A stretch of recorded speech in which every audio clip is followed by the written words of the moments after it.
All right, Eagle Nation, we just got some rough news about the wide receiver core, but a couple new weapons emerge. Ultimately, will it be enough to beat the Bucs on Sunday? Also, former Eagles center Jason Kelce comes to the defense of Nick Sirianni and Jalen Hurts in a huge way. We'll talk about what he had to say. You don't want to miss that. And we learned something new today about Kellen Moore and his in-game adjustments. We will talk about it all, but welcome into A to Z Philly. I'm RB. Do me a huge favor. Go down below and hit that red subscribe button if you enjoy this video. I appreciate everybody who has been on this journey with us. We are climbing, and we have a goal of 5K subs. Help us get there. But I want to start off today with something that Jalen Carter just said a little while ago about defensive coordinator Vic Fangio. He says that having the defensive line work on conditioning as hard as they are has really paid off so far in these first couple of games. We knew coming into this season that the likes of Jalen Carter, Jordan Davis, Nolan Smith, hopefully Bryce Huff at some point, but these players need to be in good shape. They need to take strides and they need to take the lead on this defense, and they had to get in better shape. So it's nice to see an old school, hard physicality type of coach like Vic Fangio put these boys to work and get them to put the reps in and get them in shape. So far, it's paid off. They're coming off their best game of the season.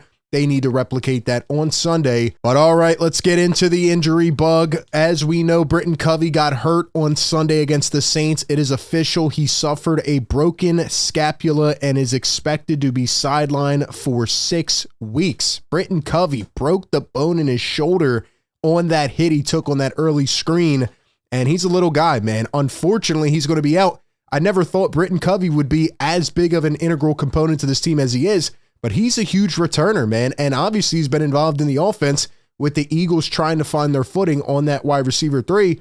He's been good for this team. He's a really good guy, and I hope he bounces back. The Eagles will certainly need him later in the season. But in the meantime, a new weapon emerges in terms of the return team. That's right, Cooper DeJean, who's still finding his way onto the field at the nickel, is now going to be the full-time returner. Here he is fielding punts today. We follow the injury bug all the way to the offensive line. Mekhi Becton officially tore a ligament in his left ring finger. However, the good news is that he has a cast, which will allow him to play through it. Also, he decided to switch spots with Tyler Steen in the locker room to move his locker to the starting O-line section. And he was asked why. He said, I wanted to be with the starters. Mekhi Becton has been rock solid, another product of Stoutland University. Very happy that he will be able to play through this. Not that Tyler Steen and Fred Johnson can't hold down the fort, but one game versus the next however many is a completely different story, and the Eagles' right side of that line needs to protect Jalen Hurts. Becton and Lane Johnson have done a tremendous job. And speaking of Lane Johnson, he actually was stretching today at Eagles practice with the players, which is a good sign that he is further along in the protocol and is trending towards getting back on the field on Sunday at the Bucs. So scary injury for Lane Johnson, right? Vomiting, not feeling well on Sunday, but he is making his way back. Unfortunately, though, they're going to have to find a little more product of offense, as not only AJ, who's still out with the hamstring, but now DeVonta is also trending towards not playing as well. According to the latest updates at practice from Eagles reporter Jeff McLean, both of them are not trending towards playing Sunday. DeVonta had the concussion as well on that hit. And oh, by the way, the NFL only fined that player $4,600, which is essentially pocket change to you and I, for that pretty much illegal hit on DeVonta. It wasn't flagged on the play. No repercussions. Meanwhile, Derwin James, as we talked about, gets suspended by the NFL for a game. But the guy that hits DeVonta Smith gets no penalty whatsoever. This team needs these guys. They're going to have to find help without it. And in one source, it could come from Paris Campbell, who was the wide receiver 3 to begin training camp with this team. He ended up getting cut. He wasn't good enough. They brought in Jahan Dotson via trade. And Paris Campbell opened up with Dave Zangaro today about his pride. And it's true. You're a veteran receiver. You're getting beat out by the young guy. Sometimes your ego, your mentality is going to take a hit on that. And he was very open about it, which I do respect. However, he came in last week, made a couple big plays for the Eagles, and they are going to call upon him again this week. You need to be a team player. You need to find a way to have that role, even if it's, in spite of injury. You need to contribute to this team, put everything else to the side. And he opened up today really talking about how he's going to do that, which makes you think, who are the receivers, right? No DeVonta, no AJ. Well, right now, their projected starters at wide receiver in week 4 are Jahan Dotson, Paris Campbell, and Johnny Wilson. I'm not going to sit up here and lie and say that everything's all dandy. No, that is a sign of concern. It is troubling. Dallas Goedert had his best game ever last week. He might have to go for 200 yards. Saquon Barkley might have to go for 200 yards. They need to find a few other players, a few hidden gems that can hopefully make plays. Not that these guys can't, but Johnny Wilson's a rookie. Paris Campbell didn't look like he had much left coming into camp, and Jahan Dotson is still learning the playbook. So they're going to have to improvise and find a way to make this work. 1 week until the bye week, then they can get all their guys hopefully back and healthy, but it is going to be an uphill struggle this Sunday afternoon. Now, I want to transition to what Jason Kelce said on the radio this morning, because it's going to start and end. It's going to live or die with Jalen Hurts. He still has to clean up the turnovers, but he's been great in other facets of the game. And Jason Kelce had his back today, saying, quote, all in all, he's making really good decisions. He's leading the team. He's more comfortable, more poised. They're handling the blitz phenomenally. I think he's playing really, really good right now. Speaking of which, Jalen Hurts has the second most total yards in the NFL this season with 915 behind Lamar Jackson.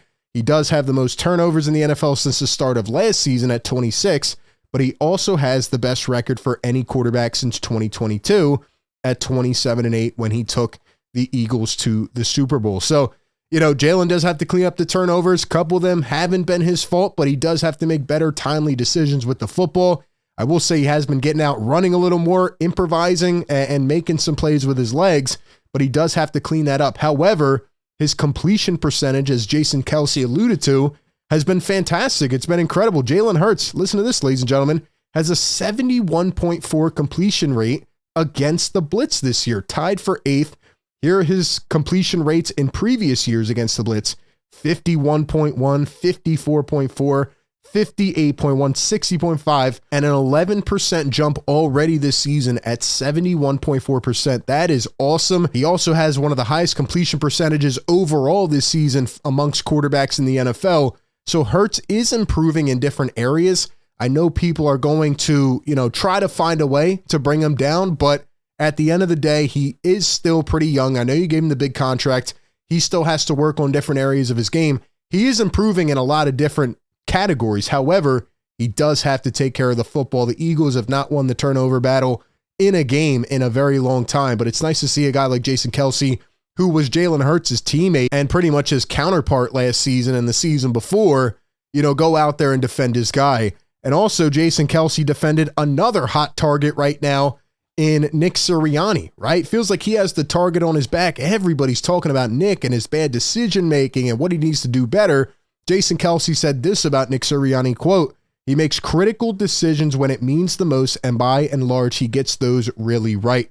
I wouldn't agree with that 100%, but I like him having his back. Quote, I'll say this wholeheartedly, he's the best team meeting coach I've ever been around. He would hold guys accountable. That is the thing we learned from this. And a lot of us aren't in the locker room. We don't know what's said behind closed doors. But hearing Jason Kelce come out, and keep in mind, Jason was a huge advocate for Doug Peterson and the way he held himself with the team and in meetings and things like that. So for him to make this statement about Nick Sirianni, I think it proves a lot. And I think it really does hold a lot of meaning. I would love to hear what some of the other players think, but apparently behind closed doors, Nick does have that grasp of the team and they do look up to him and they do respect him. The Eagles secondary has been incredibly strong. 2 awesome stats, 7 forced incompletions, league leading for Quinyon Mitchell. He has been just off to a spectacular start to his career. And also Reed Blankenship, who sealed the game last Sunday, is the highest graded safety in coverage this season at 86.7 per PFF. Also, LeSean McCoy talked about another secondary member, CJ Johnson, saying that he's the heartbeat of the Eagles defense. Quote, we haven't had anybody like him since Brian Dawkins with the dog and the attitude. I love CJ Johnson's mentality. He goes out there, he wants to kill every single week. He is not satisfied, and he's very hungry to go out there and make a play. I think the rest of the Eagles need to kind of portray that mentality. Lastly, we learned about Kellen Moore today because Saquon Barkley had a really interesting comment regarding his in-game adjustments. He says, quote, "The beauty of having Kellen on the sideline is if you're feeling the game and you're flowing, you can go to the sideline and say, this is what I see, this is what I like, and this is what I don't like, and it can get changed right there." That is huge to have a coordinator, have a coach that is willing to make adjustments on the fly, but also listen to his players, listen to the guys who are going out there in between the lines and are making plays, right? And are maybe picking up on little things that you can't always see from the sideline. So I love the fact that Kellen has that relationship with his players.